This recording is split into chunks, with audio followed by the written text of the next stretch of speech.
সন্তান, সন্তানের লাশ নিয়ে তারা আহাজারি করছে। এই বোঝা কিভাবে আপনারা বহন করবেন?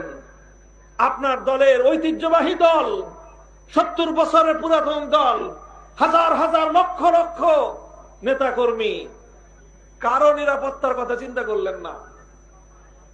আমি চলে যাওয়ার পর অথবা আমার পরে আমার নেতাদের কি হবে, আমার কর্মীদের কি হবে?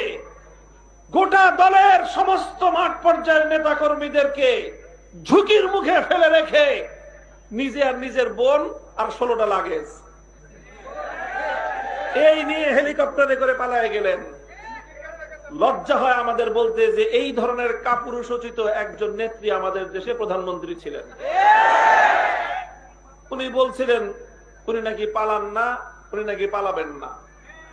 তো যদি থাকতেন মরহুম আলহাজ হোসেন মোহাম্মদ এরশাদের মতো অন্তত